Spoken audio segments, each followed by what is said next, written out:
Welcome back to the news at 10. Over now to Abuja. Here's Gloria Mizuki. Gloria. Well, welcome to the nation's capital. The Independent National Electoral Commission may not have lifted the ban on political campaigns for the 2015 presidential elections, but a Niger Delta Youth Development Movement today endorsed President Goodluck Jonathan for a second term. The group believes President Jonathan has brought radical changes in the economy of the nation and should be allowed to continue in 2015. Has shown the ability to provide solutions to hydra-headed, nagging national problems. His rule has touched on all aspects of the economy. He took the courage to unbundle the power-holding company of Nigeria. We believe that very soon, Nigerians will begin to see the effects of this bold step. Restoration of the railway system. The system has been moribund for the past 20 years. Feasibility of 3 orders to open new railway corridors, which will be concession to local and foreign investors, expected to create 10 million new jobs and cause inflow of $200 billion investment into the country. The president has launched Nigeria's new 64-page e-passport in Abuja, the nation's federal capital territory. The president launched the traveling document shortly before the commencement of the weekly Federal Executive Council meeting at the presidential villa. The president adds that the pages of the traveling document had to be increased from 32 to 64 to cater for frequent travelers who change their passports almost every other month because of limited pages for visa. He and Vice President Amadi Sambo later took turns to be captured for the new traveling document. President Goodluck Jonathan and his cabinet members had converged for the weekly council meeting, but they have to listen to the Minister of Interior and the immigration officials on the cost implication and what the new 64-page passport is out to do. Your Excellency, the ease with which our citizens at home and in the diaspora can obtain their Nigerian passports across several issuing centers in Nigeria and in 27 missions abroad, as well as through the ongoing e-passport intervention exercise, is a clear demonstration of your government's deliberate commitment towards enhancing seamless service delivery to Nigerians wherever they find themselves. 1st of August, we will start the reform of segmenting the price of passports. We want young people, that is those who are between 1 year, age 1 to 18, to pay the same price with what they are paying now. We want people who have served this country very well and have reached the golden age of 60 to pay the same price for passports. There will be no change in their price for the standard passport. That is the 32-page. Then people from the age of 18 and 1 hour or 1 minute, if we know, to the age of 60 on the dot, they will pay more. They will pay 15,000 for the regular 32-page passport. But the 64-page is a special demand-driven passport that will attract a different fee of 20,000. Uppermost in the president's mind is how to make Nigerians abroad to get their passport with ease. Beyond that, the immigration department should function effectively as they encounter visitors that come into the country. What affects almost every traveler is how efficient and committed are the immigration officers working at our airports. Visitors that come into the country have different impressions about the immigration officers, so they must improve. They are the image of this country. How they handle visitors to this country matters so much. And if they conduct themselves poorly, it reflects on all of us. So their conduct at the airports are key, beside the passport. The president was the first to get the e-passport, followed by the vice president as they get captured by the immigration officials' machines.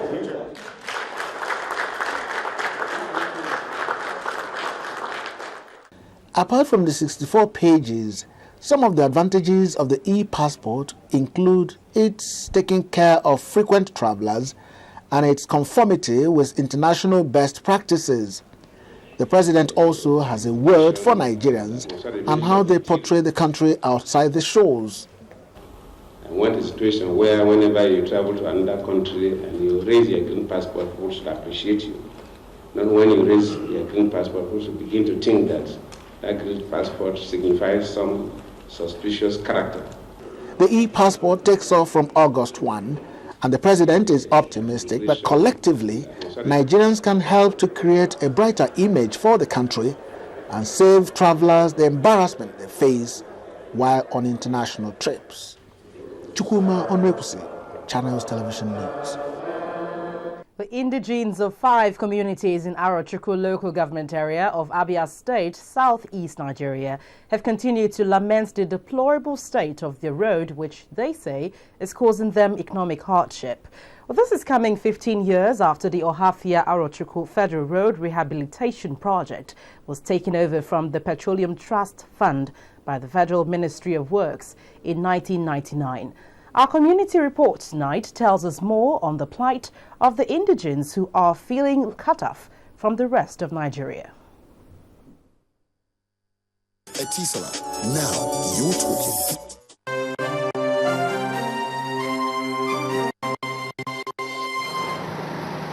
History remembers Arochukwu as one of the oldest and famous towns in the eastern part of Nigeria, due to its role during and after the transatlantic slave trade in the 16th and 17th centuries.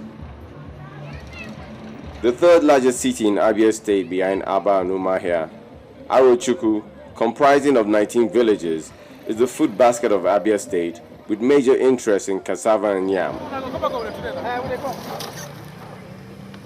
But this record is nothing compared to its present state, where there appears to be neglect by the government on basic infrastructure.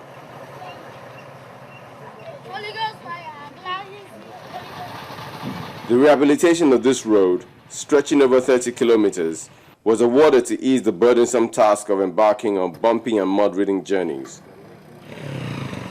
But a decade plus later, the situation is the same. This resident narrates the story. We were happy when 2 years ago, the federal government awarded this road to a construction company, and precisely in February 2012, the road was flagged off. But the unfortunate thing is that after 18 months, the construction company has not been able to cover 1 kilometer. This is very, very unfortunate, and it has placed our people on so much suffering. A journey that ordinarily is covered in less than 30 minutes turns out to be a 2-hour labor of passage. Although commuters dread the thought, they have no option. You can imagine almost every day I'm on the road, and the train has turned the whole car down. Many a times I prefer to go on bike, because when you come out with your car, it's either something happened on the car or whatever, you know. It happened very, very bad. The traditional ruler of the communities calls on the federal government to avert an economic meltdown due to the fact that it is increasingly difficult to transport food produce to connecting states. We have tried our best to the contractor, they give this road. The essays from Arochukwu, we have been written to president, to senators and others. Up to today, nothing happened. As always, the authority assures on its commitment to resolve the matter. The contractor has been mobilized to work, and he'll be there since early 2013, after he was pre-mobilization. But somehow the contractor has been very slow in the execution of the works. We have called 3 meetings with the contractor, and we drew his attention to the fact that he cannot remain on that site forever. He has a limited time. So we're going to measure his work on a monthly basis, and that will determine the next line of action we will take regarding that project. Commitment does not comprise words alone, but a will to act. And until those who have the resolve to effect the desired change make it happen, the people will just have only the good old days to fall back on.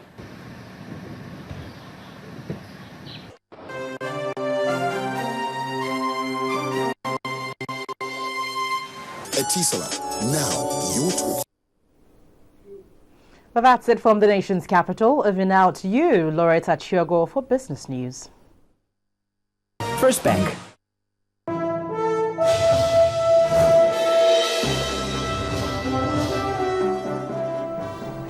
Thank you, Gloria. And financial markets and business activities have resumed in Lagos after a two-day holiday to commemorate Eid al-Fitr.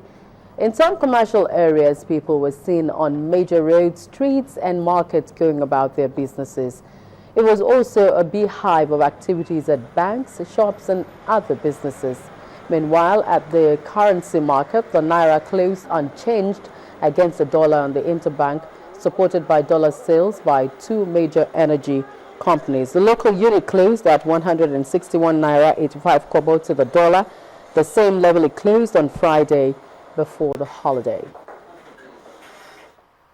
The Group Managing Director of Nigerian National Petroleum Corporation (NNPC), Engineer Andrew Yakubu, has said that the transformation initiative aimed at repositioning the corporation to be commercially focused and profit-oriented has begun to yield positive results. Mr. Yakubu explained that this followed the transition of its strategic business units from cost centers to profit centers.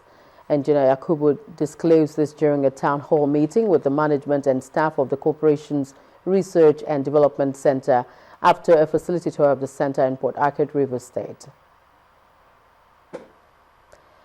The Lagos State government says its intention for 2015 is to maintain a zero deficit budget. At the 2015 Budget Consultative Forum, the Commissioner for Budget and Planning, Mr. Ben Akabweze, projected that the state government plans to allocate 4% of its 2015 budget to public order and safety, 8.50% to health, and 16% to education. Mr. Akabweze also explained that the 2015 budget, which is yet to be decided upon, will remain the same as the 2014 budget. We have done a state development plan up to 2025. And as far as we can see, up to 2025, power, agriculture, transportation, and housing will remain the key sectors in this economy. They will remain the key drivers of growth in themselves. They are key growth areas in themselves, and they are also key drivers of growth in other sectors. If today we are still getting less than 1,000 megawatts of power from the grid, and we have a minimum demand in excess of 10,000 megawatts, it cannot be that those priority areas will just disappear, in a matter of 1 year. Finally, on business news tonight, the equities market resumed on a positive note as the benchmark index edged up 0.20% to close at 42,368.99 points. Bolaji Akinwale joins us now with today's closing figures.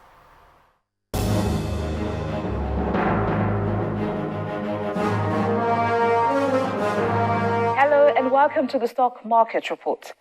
The local bourse opened on a positive note as trading resumes after the Eid al-Fitr celebration. The benchmark index edged up 0.20% to close at 42,368.99. On the gainers chart, blue chips led by Owando topped with 2 naira 47 kobo. Following behind is Dangote Cement with 1 naira 94 kobo, while Stanbic IBTC added 1 naira 45 kobo to its share price. Meanwhile, petroleum markets and stocks were the biggest losers. Seplat dropped more than 5 naira from its share price, ahead of 40 Oil and Total. On the volume chart, Axis Bank garnered 217.5 million units. Wema Bank and Transcorp were also the toast of investors. In all, a total of 6.727 billion naira was exchanged for 713.8 million shares and traded in 5,830 deals. That's it on the Stock Market Report. I am Bolaji Akinwale. And that's it on Business News tonight. I'm Loretta Chiogo. It's back to you, Joma, for the rest of the news.